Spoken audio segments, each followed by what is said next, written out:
promoting dialogue. Good evening and many thanks for staying tuned to West Africa Democracy Radio, broadcasting on 94.9 FM and online on wadr.org. Welcome to the third edition of Newslink. Here are the top stories. Opposition parties PPACI and PDCI form common front ahead of the 2025 presidential election in Côte d'Ivoire. In the Gambia, opposition leader Dabo confirms 2026 presidential bid. The UDP will follow its stipulated rules for the selection of a flag bearer. I intend to put forward my candidature for the party's flag bearer position. Coalition demands investigation of Ghana's ruling NDC chairpersons in Galamsey probe. New reports implicate the NDC constituency chairpersons in Axem and Dunkwao of being deeply involved in Galamsey operations. This hypocrisy is unacceptable. And in Nigeria, President Tinubu's visit to north-central state of Benue criticized as political fanfare. Please stay tuned for details of these stories and more. Here is Imo Edit with Newslink.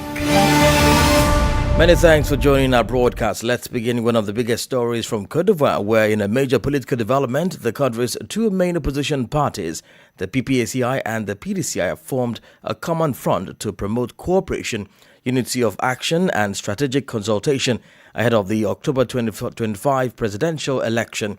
The initiative, led by former President Laurent Gbagbo of the PPACI and PDCI leader Tijan Cham, was formalized on Thursday, 2025, during a signing ceremony held at Gbagbo's office in Abuja. Abdullah Hassan has details in this report.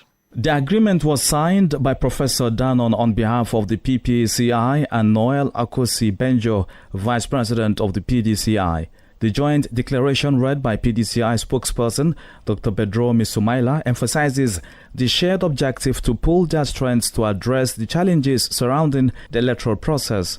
Among the key demands of the Common Front include the reinstatement of several key political figures: Laurent Gbagbo, Tijan Cham, Guillaume Soro, Charles Blé Goudé and Noel Akosi Benjo to the National Electoral List. The revision of the electoral roll for 2025 in accordance with the Electoral Code and the national budget, an independent audit of the voter register, and a comprehensive reform of the Independent Electoral Commission.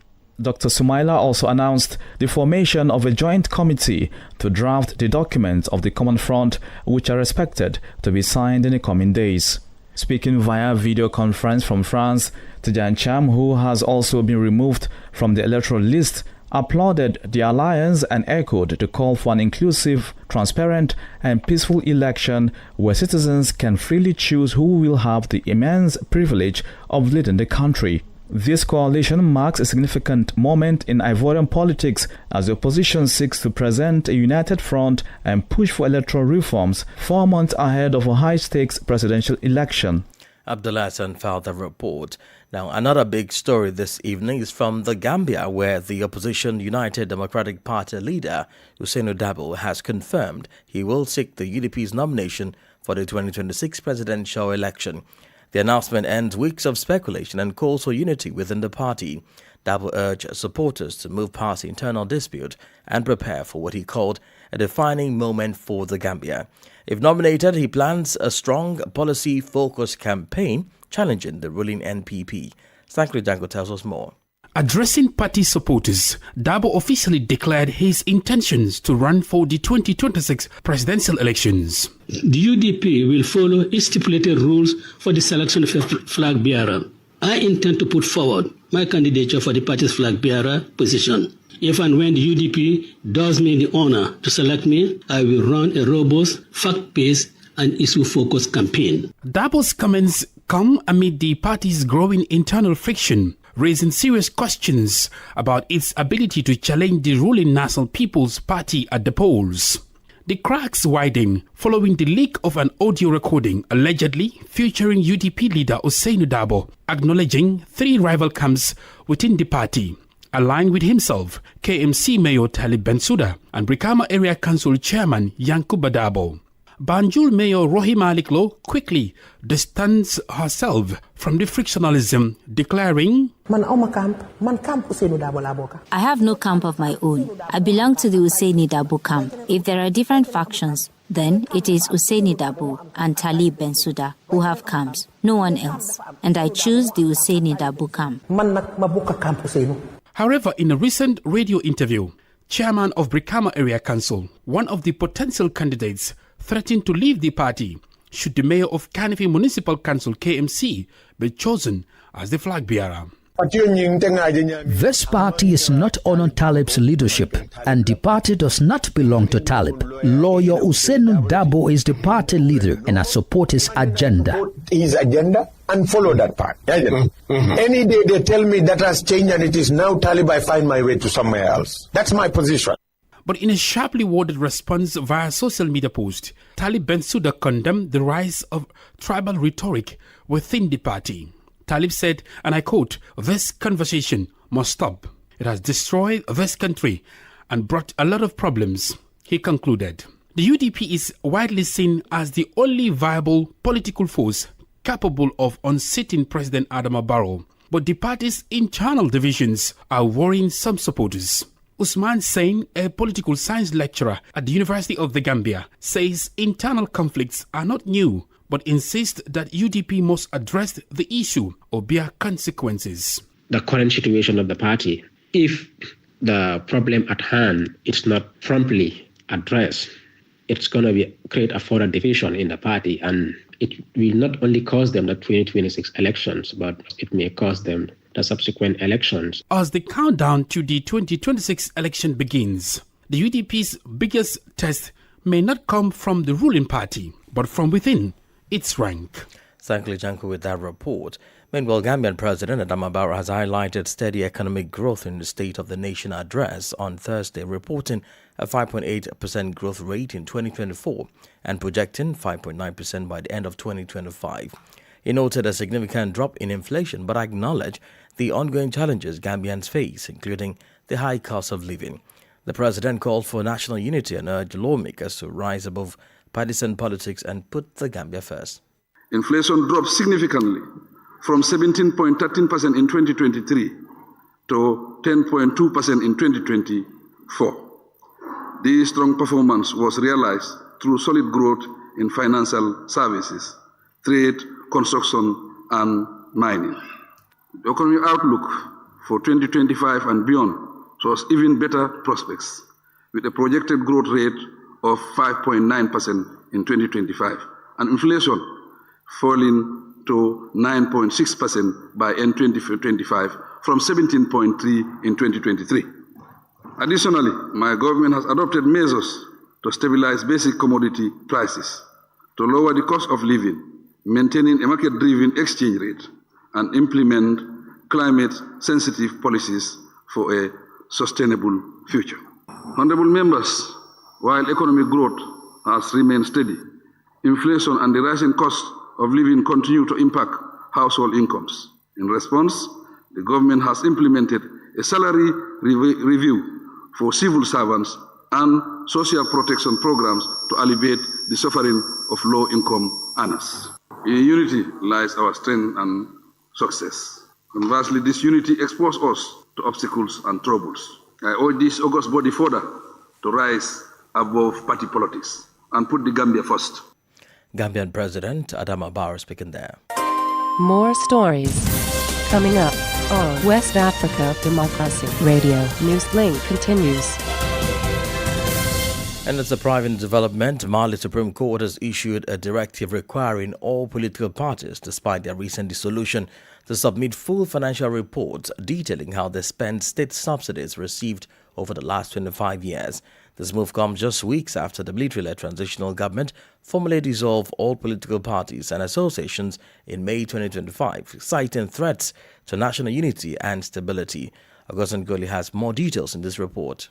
The country's Supreme Court's Accounts Division has set a strict deadline of June 30, by which former political parties must provide financial statements, bank account records, documentation of all income and expenditures, proof of the origin of funds, and how they were allocated. The audit spans from the year 2000 to the present and includes major election years. For instance, in 2018 alone, an electoral year, parties reportedly received 2.6 billion CFA francs, about 4 million euro, in public funding. The court says the aim is to ensure transparency, good governance, and prevention of misuse of public funds, even in a political environment where party activities are now effectively suspended. The announcement has generated little public response from Mali's political elite, most of whom have kept a low profile following the ban on party activities. However, some voices have begun to speak out, if not to resist, then to ridicule. One such reaction came from lawyer Montaga Tal, a prominent figure and leader of the CNRD Faso Yuriwaton party. In a post on social media, he wrote with irony, I quote, "The government is asking the dead to attend their own funerals and the Court of Auditors to audit its own audits." End of quote. Observers view the move as part of a broader attempt by the transitional authorities to tighten control over the political space while projecting an image of anti-corruption and fiscal discipline. Augustine Coley filed that report. In Ghana, a coalition of civil society groups focused on environmental justice and governance is calling for an urgent investigation into two constituency chairpersons of the opposition National Democratic Congress, NDC, in Axim Western Region and Donkwa in the Central Region over the alleged links to illegal mining operations commonly referred to as Galamsey. At a press briefing held in Accra on Thursday, the coalition expressed deep concerns over what it described as political interference and protection of illegal miners. The group pointed to what it says as growing evidence implicating the chairpersons in facilitating or shielding illegal mining operations in their respective regions. The coalition also warned that environmental degradation in mining areas, especially in western and central Ghana, continues to worsen due to unchecked activities of illegal miners operating under the cover of politician protection.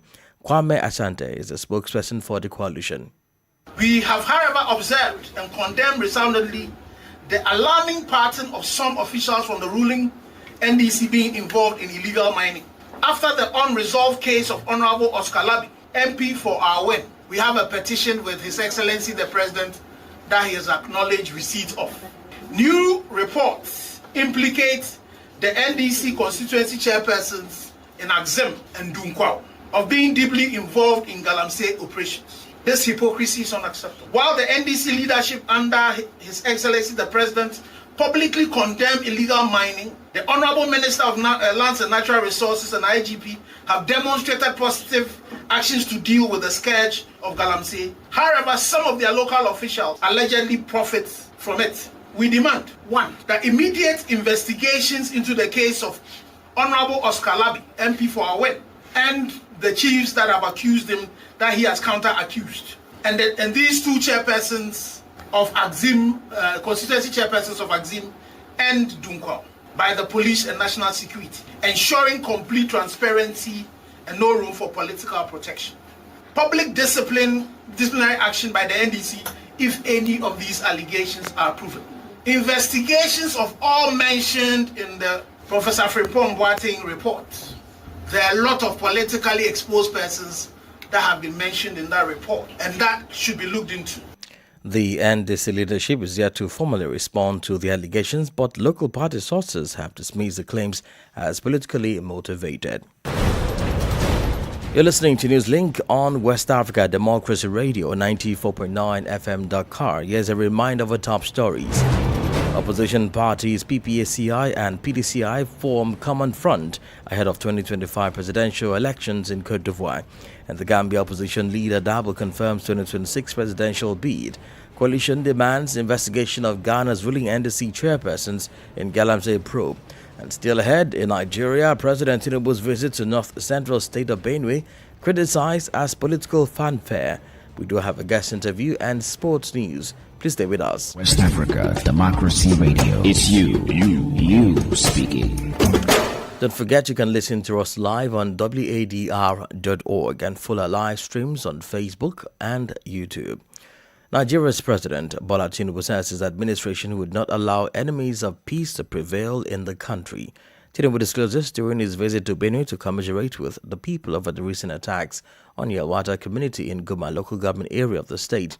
Recall, more than 200 people were killed and scores injured, as well as houses and properties destroyed in the June 13 attacks. The president's visit has been criticized as a political fanfare. One such person is civic rights activist Dele Farotimi. In Benue, they knew exactly what was of importance to the president, so they ensured that they put out the necessary theater in preparation for 2027. The death of over 200 people did not count for anything much. They were mentioned probably only in passing. You would have been excused for thinking that it was a political event, and the president did make it sound as if the problem was a political one that should be resolved politically. Even though I thank the Tortiv for ensuring that in spite of the comical clapping that revealed a Kafkaesque dystopian reality in our society where, in spite of the fact that over 200 persons have just been brutally murdered and burnt in their homes, persons could still find the idiocy to be clapping over everything and anything, almost in a manner that even challenges one's sanity. But that's where we find ourselves, unfortunately. Dele Farotimi is a civic rights activist. Still in Nigeria, citizens on Thursday witnessed the beginning of a trial in a defamation case filed against Mbatokogi Central Senator Natasha Akpoti-Uduaghan. Senator Natasha, who accused the president of the National Assembly, Godswill Akpabio, of sexual harassment, arrived at the Abuja High Court for arraignment over alleged defamation. The federal lawmaker initially set to arraign on 3 counts bordering on alleged defamation of Senate President and former Governor of Kogi State, Yahya Bello, was released on a 50 million naira or $32,000 bail bond. Natasha was accompanied to the courthouse by her husband, Obi Ezekwesili, famous activist Aisha Isufu, and numerous supporters. The government cited Section 391 of the Penal Code, Cap 89, Laws of the Federation, 1990, accused Senator Natasha of making imputation, knowing or having reason to believe that imputation will harm the reputation of a person. Meanwhile, an Abuja-based legal practitioner, Muhammad Bashman, says, while this shows progress, however, it appears as an attempt to silence critical voices. First, to say that the ruling is a progressive one. Bear in mind, I think Nigerians or Africans as a whole, we forget too early the historical antecedent behind some of the law we are still operating. Defamation ordinarily is a civil matter that a person that felt aggrieved should seek for legal redress. But as within the context of colonialism, the colonial master hurriedly promulgated the criminal aspect of defamation. So that's why we have both the civil defamation and the criminal defamation. So, but it's shameful that in 21st century Nigerian, we see governments high-placed individuals. It's not just with the Senate President and the former governor. We've had case of even some lawyers also using that tool to silence dissenting views or voices in a democratic experiment like ours. So I think it's a bold judgment, is a progressive one, is ordinarily a bailable offense. I don't want to go into that. The court has made a pronouncement, but importantly is that she's on bail, and I think raising that money will not be. And then the bail is a bail bond. They are not dropping the 50 million naira. It's a bail bond in case of maybe she disappear or so. But ultimately, we should also go back to do a soul searching. The case was adjourned to September 23, 2025. Let's head now to Liberia, where President Joseph Boakai has established a presidential task force charged with formulating a comprehensive response to rising concerns about potential travel ban by the U.S. government over soaring visa overstays and security failures. President Boakai emphasized the importance of a coordinated, cross-sectoral approach to resolve the issues, which cuts across multiple government ministries and agencies. Abraham Parkin Monrovia completes the story. President Joseph Boakai is serving as the chair of the task force with the Minister of Foreign Affairs appointed as co-chair. Other member institutions include the Ministries of Foreign Affairs, Justice, Health and State for Presidential Affairs, the Liberian National Police, the Office of the National Security Advisor, and the National Security Agency. The task force is set to implement a close collaboration with U.S. officials, and it will be under continuous monitoring to ensure transparency, accountability, and tangible results. President Boakai reaffirmed the government's unwavering dedication to good governance and strengthening Liberia's long-standing partnership with the United States. He urged all participating institutions to prioritize reforms and enhancements that will reinforce Liberia's democratic institutions and security framework. Abraham Parker with our report. Politics, analyses on major news, social matters, and all. This is The Guest. Well, joining us from the Niger State capital, North Central Nigeria, is Ibrahim Husseini, Director of Information and Special Duties at the State Emergency Management Agency and SEMA. It provides updates about the relief effort in the aftermath of the Mokwa devastating floods, especially accounts of the missing people and responses to the educational needs of children and health care services for women in the displaced persons camps.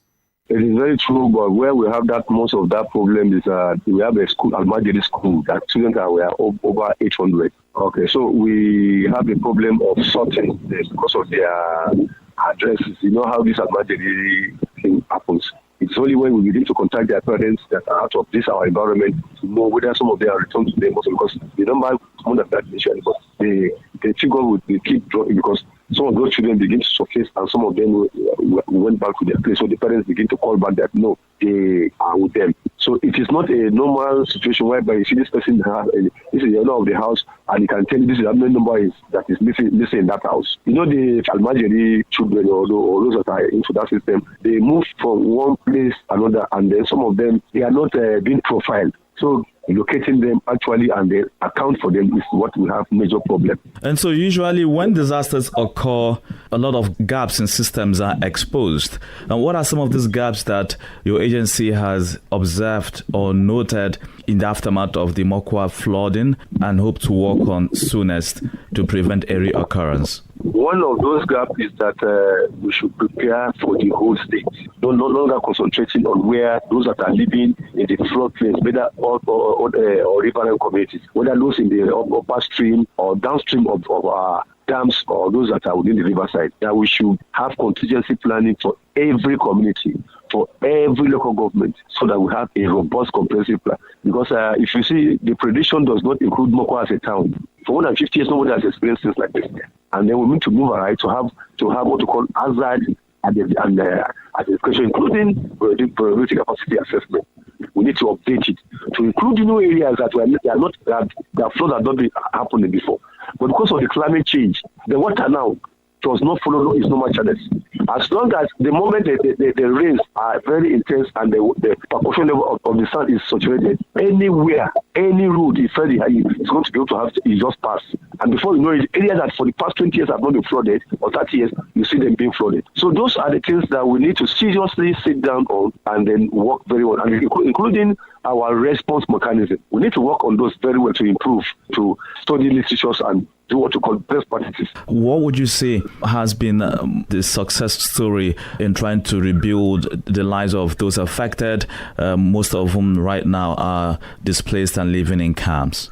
This type of flood has not happened before. We have not witnessed large scale of loss of life due to flood like this before. And the response from all the media organizations, in the local organizations, NGOs, CBOs, FBOs, including our donor agency, foreign partners, we have never had this so massive like this. Everybody is on ground, and they are still on ground, including corporate organizations, individuals that are donating money, are bringing food, medicals, many things. So we have full, this international organization, we have the UNICEF, WHO, you have a World Food Program, United Fund for Population, you have NEMA, you have Red Cross, you have IOM. I would say that it is very massive and very successful. And so has resettlement or relocation of some of these affected victims commenced? Yes, what the governor did, the governor said he does not believe in camp because of the so many things that are not very right about camping. Make 1 billion available to be given to all of these families, so that at the end of the day, they will use this money to go and settle, to go and rent houses. When they provide them with their checks and everything, they will undo their checks to them or pay money directly to their accounts, and then give them their full account, so that they will go and look for a place to stay for the time. They pay for accommodation 1-2 years, depending when the houses will be ready, and then they move on. In times of disaster, women and children are the most affected, and for children, it is their lack of access to education. For women, it's healthcare services. But let me ask about the children here. Are they continuing education? Yes, that the Ministry of Education has education in the camp, or education during flood, or education during emergency. So they are under that situation, and they are in the camp and they are around, including this universal basic education program. They are there. They have that contingency planning. In terms of children and also women, we have UNICEF there. Then you have Ministry of Health with the international partner, WHO, including UNICEF. They have made drugs available, and they have hospitals in the camp, clinic in the camp. There is a public health center in the town. There is a general hospital in the town. When it overpowered them, they invite them to FMC, Federal Medical Center, Bida. So this chain of community there, if you go to that place, is in place and very, very effective. Ibrahim Hussein is a Director of Information and Special Duties at the State Emergency Management Agency, NSEMA.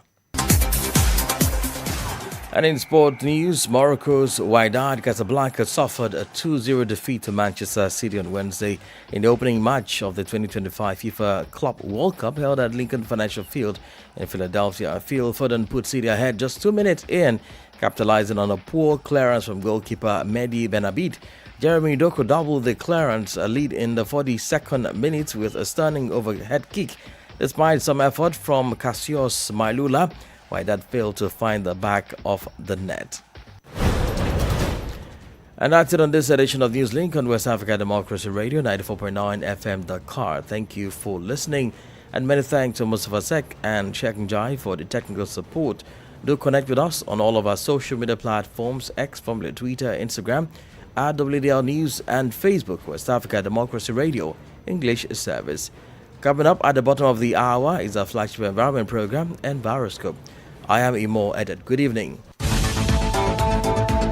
And many thanks to you for listening to Newslink via Hot 104.3 FM, New Me FM 94.